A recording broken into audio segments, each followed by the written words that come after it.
Then I also agree with the fact that if you want A players, like where me and Luke are in business now, we only want to hire the best of the best. So we're starting to pay a bigger wedge. Hiring cheap labour, even if overseas, is the best thing for a startup to do. Agree or disagree? Agree. Right, me, Disagree. Jake and Luke have Right, Joe, go agreed. first Joe's then. disagreed. The second biggest lesson I've had in business is don't hire cheap labour. Don't hire people that are shit. People that are cheap are usually shit.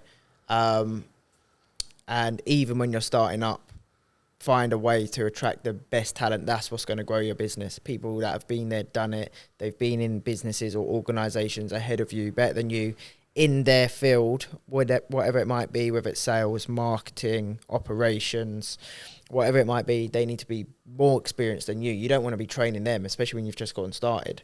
That's the mistake I made way too many times.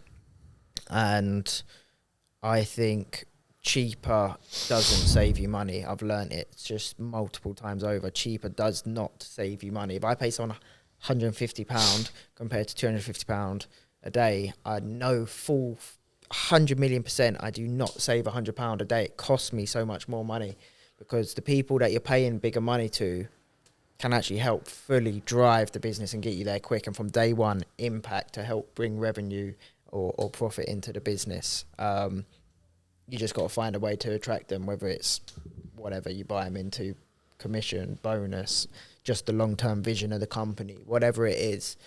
But you got to attract the best talent. Don't go for cheap. Yeah, makes sense. So I feel like it's industry specific. I know in your game, construction, staff's a massive issue. Cheap labour are normally getting on the packet on a Thursday, not showing up on a Friday. In our game, social media marketing, slightly different, purely because you can hire across the whole world. So, for example, I've got some A players in South Africa who I pay $1,000 a month to. They're balling out. They've got swimming pools in their garden. $1,000, just as one example. This guy who I'm talking about, he's great. He generates leads every day from sending cold outreach on my brand. And he's unreal. I think our first ever hire was a guy called John Dave. We were paying him $20 That wasn't a day. his name, though. Nah, of course not. The guy with two first names. So he was on $20 a day. Our first ever hire, it's affordable, so it's more accessible for a startup business. And as long as you coach and train them in terms of systems of what to do, like cold email, cold DMs, it can be really good. It can be really, really good. But then I also agree with the fact that if you want A players, like where me and Luke are in business now, we only want to hire the best of the best. So we're starting to pay a bigger wedge. Yeah, I think with what we do, or most online businesses, definitely get like abroad cheaper labour as such, because you can get cheap, but they're still really, really good. And when you can't really afford it, like I think, our first half of them, we're paying them £400, and then they just DM people, email people, and if they get you one client, you've made that money back. So it makes sense. Yeah, that's my best ROI is in someone in the Philippines who is doing my outreach. Simple stuff. When he wasn't messaging birds. Yeah, when he weren't messaging girls off my Instagram. Makes it sound like it was me, and I've just blamed him, innit? Yeah, that's how he told Ape. It was business. It was business. But I think definitely if he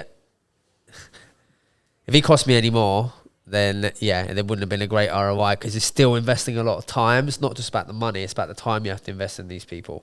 But still, I was paying him same as Sam, about £15. It probably would have been a day, and I gave him the template message, and he would just exploit him, mate. He would just hammer it.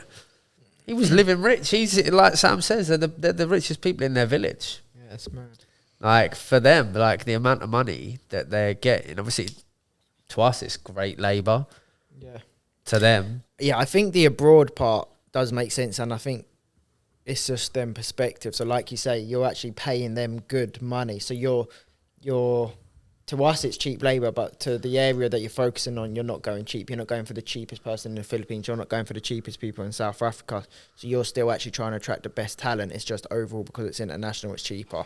So it's still kind of the same concept. Yeah. It's just, if you can tap into international markets, then of course it makes sense. But overall, it's still, from my side, the lesson is just whichever area you're hiring in, whichever country, still try to attract the best talent. Yeah, there's an argument for both, isn't there? But yeah, still, the best ROI, because like Luke said, all you got to do is pick up one client and it's paid for their wage for the month or 6 months or the year. So yeah, in terms of ROI, it's We definitely, did it, innit, when we first started. definitely It's like we could have got someone for 400 or 500 a month, and we paid what, like 1,400 or something, or I don't know. You don't want to spend huge amounts when you're first just starting your business either. You want to try and find ways to.